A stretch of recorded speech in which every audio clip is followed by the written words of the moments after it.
Eve, you said in your statement that the devil made you do it. You care to elaborate? Wouldn't be doing myself any favors. All right, so your role as Eve on Condition of Return was very different from the things that we've seen you in the past. You know, like we all know you from 90210, obviously, and Nip Tuck. Why did you choose the role and how did you prepare for it? Well, initially, I did not want to do this film, and my resistance was the reason I said yes, because if you know me, then you know that I do not do fear in my world. I am not interested in that whatsoever. So whenever I'm afraid of something or a concern is popping up that's making me not take a full, complete AnnaLynne step into life, which is typically a giant leap, I have to just immediately face it head on. And I said yes to this project quicker than I've ever said yes to any film I've ever done. And then I was left with, now I'm doing it, let's figure out why I'm afraid and work it out.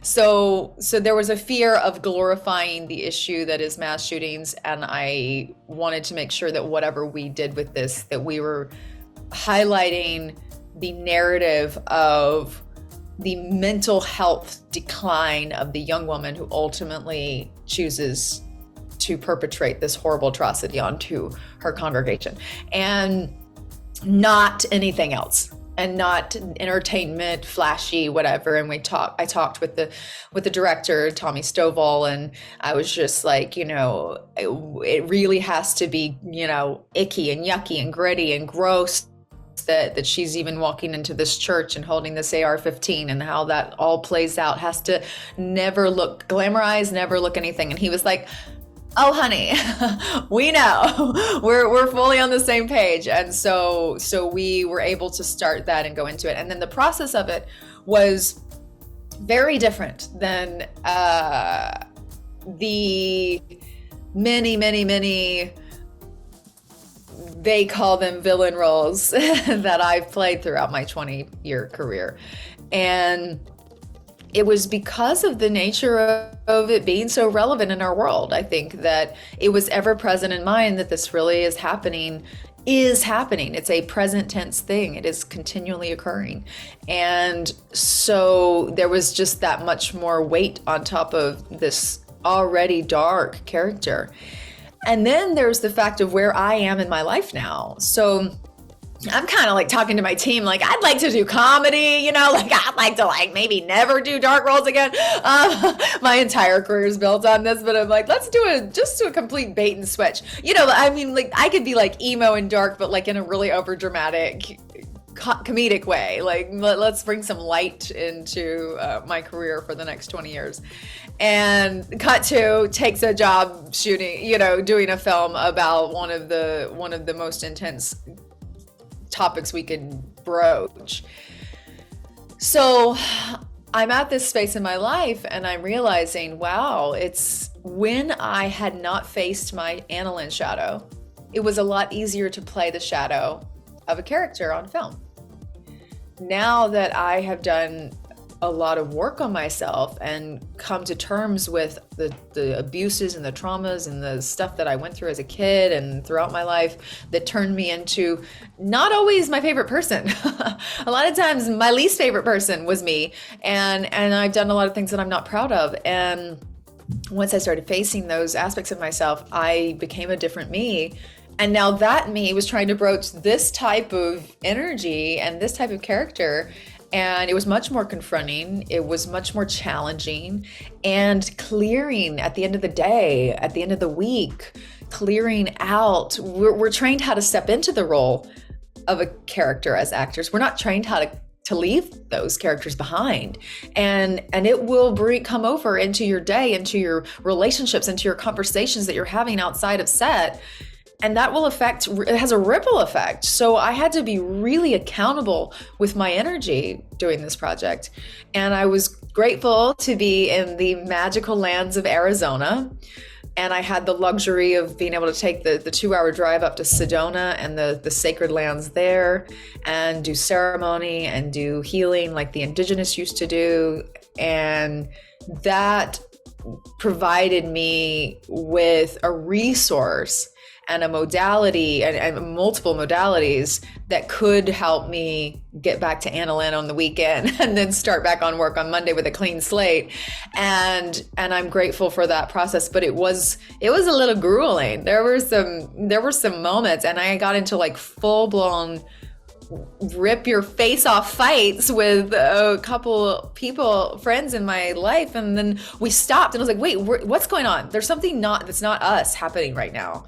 And we all kind of did inventory on what was going on and where did it start. And I said, guys, my energy's off. I'm really, really sorry. I'm seeing stuff that's not there. I'm making this more of a deal than it is. And I think that I haven't fully removed my character energy that I was taking on all week from this wonderful weekend that we were supposed to be having. Please forgive me, So the accountability had to be there, and I had to constantly check in with myself. And after that incident, it was a little bit easier to kind of notice it when it was coming on, that I was staying in that dark circle of that loop that was Eve Sullivan, and not returning to AnnaLynne, who only wants to just hug everybody and love everybody and not be mean. I mean, that kind of brings me to actually a question that I had about it is because your fans are aware of your mental health journey, and it's been a tough one. Were you worried about, and how did you protect your mental health while playing such a heavy, dark role? Well, first of all, thank you for highlighting this. As you know, it's very, very, very near and dear to my heart to advocate for this global, every human being touched by it issue. The varying degrees, of course, is based on our individual journeys, but how it's felt, pain is personal. How it's felt is just pain for each of us. And to make it relatable has been my goal and my hope with sharing my mental health journey. So going and taking on this project, I did not take it lightly at all, what I was subjecting the physical body that is AnnaLynne to. And I went to Target and I bought a whole bunch of Epsom salt. I had a big giant tub in my Airbnb, and every night it was like salt baths, sage, Reiki energy, breath work, sound bath. I was doing all of it. I brought the whole kit and caboodle with me. So I was very, very mindful of the process and what I was putting my body through. Because the thing about the mind is I can tell myself all day long, well, I'm just acting. It's not real. I'm just acting. It's not real. But my body is going through physical emotions that says I am in anguish. I am in terror. I am depressed. I am dark, and I am homicidal. I don't want that staying in my body any moment longer than it needs to be there for the actual process of playing the character. So I was very accountable with my own mental health and with the mental health of my crew and cast. I was mindful of everyone on that project, and I told them, I'm very qualified to sit down and have a conversation with anyone going through a trauma experience with the 15 years I have in the field working with severe trauma victims myself and what I've been through, and certifications that I have for, hypnosis technique, quantum healing. I have certifications in all these varying modalities in order to be of service, because that brings meaning to my life and it makes me a happy little camper. So I was happy to be able to offer that support to my wonderful cast and crew, and many of those conversations did happen and take place, and we were able to get to higher levels of not only ourselves but our understanding of why we were doing this project to begin with. I love that. And yeah, baths are the best stress relief. Yes. So can you talk about, I feel like that there was a message to it, despite the fact that there was, a little bit of a curveball, there was a message to it about the intersection between like mental illness and just religious extremism. Can you talk a bit about that? Like where you took that? Absolutely. So what happens to Eve throughout the film that showcases her deteriorating mental health state is one horrific incident after another. So she's dealing with what we would call in a more clinical setting, situational depression, situational trauma, situation, this is everything. It's not this like old childhood trauma, like my experience that would play out for many, many years before I would get help. Eve is being hit in real time with situational after situational incident that then activates a mental health breakdown and a constant perpetuated state of crisis. And what happens during that is that your system is flooded with cortisol and adrenaline. You are in severe fight or flight survival mode. And it's like getting in your vehicle with the e-brake pulled and the brake down and slamming the gas. And it's just burning rubber, smoke. You're going to burn out your engine. You're going to burn out your tires. You're going to burn out everything because your system can't sustain that. And she was having to sustain it over a long period of time. So she went postal is kind of the narrative, right? But absolutely, this is a heightened experience, an exaggerated experience to make a point. And there is a little whisper in the film of the way that we are the voice of Satan and we are the voice of God in our own minds. And who do we listen to, and how much, and for how often, and for how many different ways? Every choice that leads to my character going into a church on a Sunday morning with an AR-15 and shooting the congregation was a tiny moment where she could have chosen a different choice. It wasn't some big choice like, you know what, today I'm going to wake up and go wreak havoc on my community. No, it doesn't work like that. Life doesn't work like that. No one wants to cause harm to another person when they're born here. But this system is remarkably flawed. And what we teach and what we perpetrate onto the minds of children with our need to domesticate human beings the way we domesticate dogs and cats. Each one of those perpetrations of their mind leads them to what ultimately can be the worst decision of their life. And that decision and its ramifications and the ripples out from it can be the worst moment of many lives. So there's a lack of accountability in our society and our culture. We see a mass shooter and we're like, they're so horrible, not my problem. You are the problem. Every single one of us is the problem, and every single one of us within ourselves holds the solution. Are we willing to find it? We have to look at ourselves to go there, and we don't want to do that. My favorite philosopher is Lao Tzu, Chinese philosopher. He says, if there is to be peace in the world, there must be peace in the nations. If there's to be peace in the nations, there must be peace in the cities. If there's to be peace in the cities, there must be peace in the neighborhoods. If there's to be peace in the neighborhoods, there must be peace in the home. And if there's to be peace in the home, there must be peace in the heart.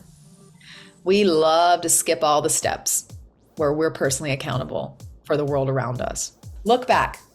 Actually, you don't even have to look back. You don't have to look back in time. You can look right now and you can see that nothing has ever worked that's been done because we're still in war today. So wars don't work.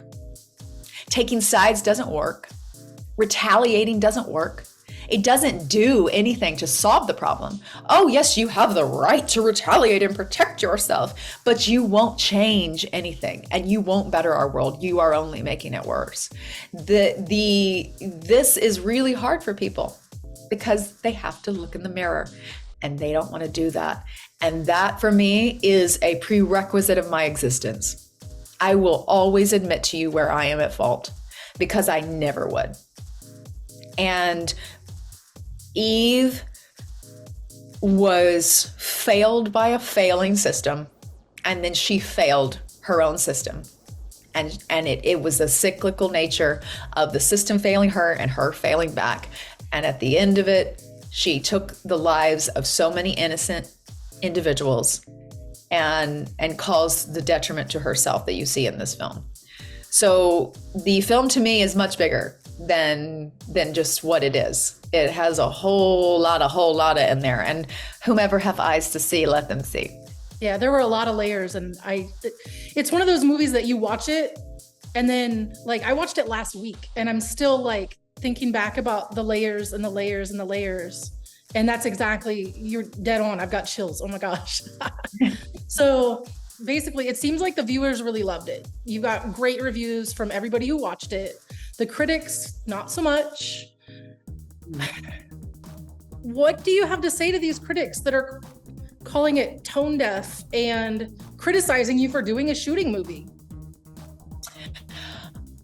Well, I'll say it personally. Hi there, little critic people. How are you? I'm AnnaLynne. I'm the actress who clearly made a terrible decision as per your thoughts.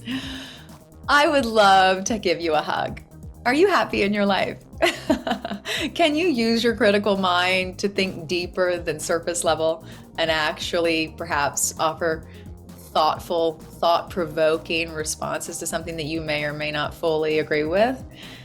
Or are you so close-minded and so biased that you can't get beyond yourself to offer your deeper thoughts on what this film could be? If in fact it's not put together and the pieces aren't there for you, show us.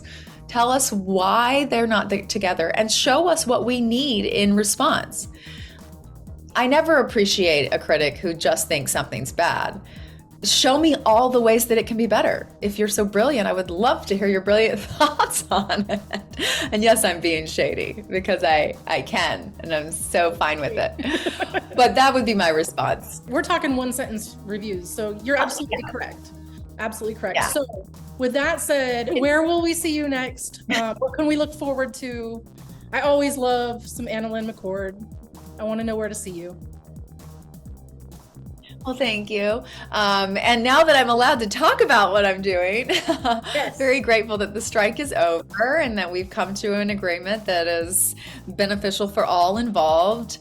I am working on a personal project right now, and I'm sure the critics will go to town on this one.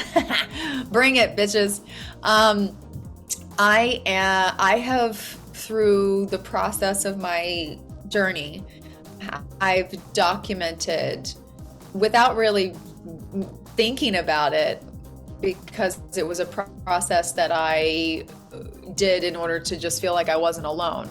I would talk to my video journal. I would do video journals and I would process stuff I was going through. And as a result of these video journals through the years and me being in really, really dark moments and needing to talk to someone but never feeling worthy enough to reach out, I would video and I would talk to AnnaLynne, because at least AnnaLynne was there. So I have hours and hours, hundreds of hours of footage and audio recordings of every session with my doctor when I went through treatment, and I will be releasing all of it. I am putting it together in a documentary format, but I will continue to release as much as I believe is necessary for us to stop stigmatizing individuals who are dealing with mental health concerns.